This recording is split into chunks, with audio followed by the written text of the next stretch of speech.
एक ऐसी फल वाली फसल जिसमें आप 1 लाख रुपए का इन्वेस्ट कर और 12 लाख रुपए तक की कमाई कर सकते हो, वो भी मात्र 10 महीने के अंदर, जिसकी न केवल भारतीय बाजारों में डिमांड बनी रहती है बल्कि इंटरनेशनल मार्केट में भी पूरे साल भर वो हाई रेट में बिकती है। जिसकी खेती महाराष्ट्र हो, गुजरात हो, मध्य प्रदेश हो, उत्तर प्रदेश या फिर हो बिहार, आप इन सब राज्यों में इसकी खेती कर सकते हो। तो आखिर में कौन सी है वो फसल जो मध्य भारत के अंदर बीते कुछ सालों में काफी पॉपुलर होती जा रही है, तो जानेंगे आज के इस वीडियो में। तो बिना किसी देरी के इस वीडियो को शुरू करते हैं। नमस्कार किसान मित्रों, कात्यायनी ऑर्गेनिक्स के YouTube चैनल में आपका स्वागत है। आज के वीडियो में हम बात करने वाले हैं केले की वैज्ञानिक खेती के बारे में, यानी कि उसे कैसे लगाया जाए, लगाने से लेकर हार्वेस्टिंग तक की सारी जानकारी अपन इस वीडियो के अंदर चर्चा करेंगे। तो अभी तक आपने हमारे YouTube चैनल को सब्सक्राइब नहीं करा है तो जल्दी से चैनल को सब्सक्राइब कर लीजिए। किसान मित्रों, अगर आप केले की खेती करने जा रहे हैं तो आपको सबसे पहले और सबसे जरूरी बात यह ध्यान में रखनी है कि आपके क्षेत्र की जलवायु किस प्रकार की है।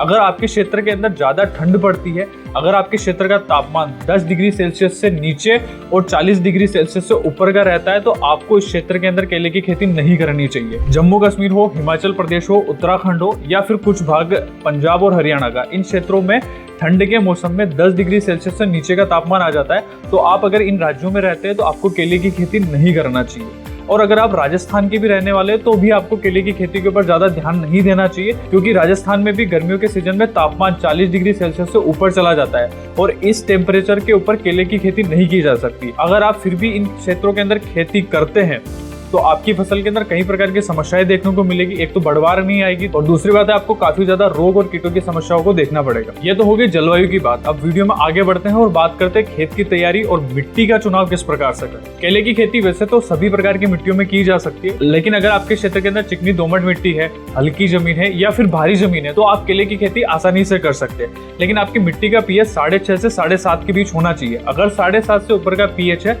तो आपको केले की खेती नहीं करना चाहिए। केले की पौध रोपाई के पहले आपको खेत तैयारी कर लेना है। खेत तैयार करने के लिए आपको सबसे पहले डिस्क हैरो से या फिर एमबी प्लाव से गहरी जुताई करवा लेना। गहरी जुताई होने के बाद में आपको 2 से 3 बार कल्टीवेटर लगा देना है और उसके बाद में आपको रोटावेटर से मिट्टी को भुरभुरी कर लेना। रोटावेटर लगाने से पहले आपको अच्छी सड़ी हुई गोबर की खाद को 2 से 3 ट्रॉली खेत के अंदर फिकवा देना है। अगर आपके पास में सड़ी हुई गोबर की खाद नहीं है तो आप ऑर्गेनिक पोटाश या फिर प्रोम को प्रयोग में ले सकते हो और इनकी मात्रा की अगर मैं बात करूं तो आपको 150 किलो प्रति एकड़ के हिसाब से जमीन से डलवा देना। लीजिए, केले का खेत तैयार हो चुका है। रोटावेटर लगाने के बाद में आपको बेड मेकर से पूरे के पूरे बेड बना लेना है और उस बेड के ऊपर ही आपको पौध की रोपाई करनी है। अब वीडियो में हम आगे बढ़ते हैं और बात करते हैं खाद, उर्वरक, मल्चिंग, पौधे की दूरी और साथ ही साथ में ड्रिप इरिगेशन। इन सभी विषयों पर अपन चर्चा करेंगे। केले की रोपाई के लिए किसान मित्र अलग अलग दूरी को प्रयोग में लेते हैं, लेकिन एक आइडियल डिस्टेंसिंग की अगर मैं बात करूं तो आपको कतार से कतार यानी रो से रो की दूरी लगभग 7 फीट तक रखना है और प्लांट टू प्लांट यानी पौधे से पौधे की दूरी लगभग 4 फीट तक रखना है। अगर आप ये दूरी प्रयोग में लेते हैं तो लगभग 1 एकड़ के अंदर 1200 से 1500 पौधे आएंगे। ये डिस्टेंसिंग लेने के बाद में आपको फर्टिलाइजर मैनेजमेंट करना है। फर्टिलाइजर में आपने जहाँ केले के गड्ढे तैयार करे हैं उस गड्ढे के अंदर ही आपको 40 ग्राम SSP,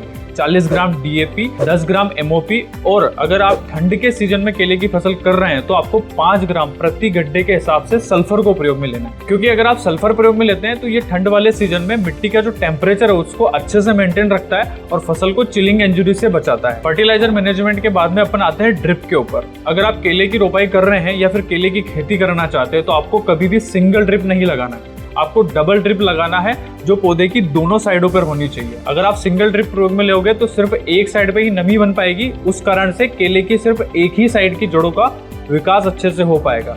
अगर डबल ड्रिप डालोगे तो पौधे की जड़ें अच्छे से फैलेगी, पौधे को नमी जो है बराबर मात्रा में मिलेगी और काफी अच्छी बढ़वार देखने को मिलेगी। ड्रिप के बाद में अपन आते हैं मल्चिंग के ऊपर। अगर आप केले की खेती करने जा रहे हैं तो आप 15, 18, 20 माइक्रोन की बजाय आपको सिर्फ और सिर्फ 25 माइक्रोन की मल्चिंग को प्रयोग में लेना है, क्योंकि केला एक लंबी अवधि वाली फसल है जो लगभग 10 से 12 महीने तक आपके खेत पे रहेगी। इसलिए आपको ज्यादा मजबूत वाली और ज्यादा लंबे समय तक टिके वो वाली मल्चिंग प्रयोग में लेना है। किसान मित्रों, वीडियो में हम आगे बढ़ते हैं और बात करते हैं केले की नर्सरी के बारे में, यानी कि उसकी पौध किस प्रकार से बनाई जाए या फिर कितनी प्रकार की उसकी पौध होती है।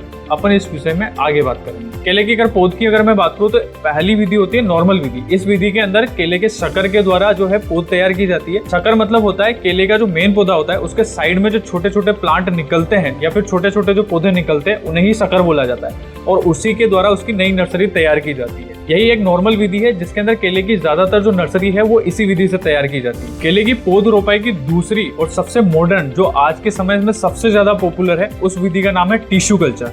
टिश्यू कल्चर नॉर्मल विधि की तुलना में ज्यादा सक्षम है और इसके द्वारा तैयार की गई पौधे की रोग प्रतिरोधक क्षमता भी काफी बेहतर होती है। ये ज्यादा पैदावार भी देती है।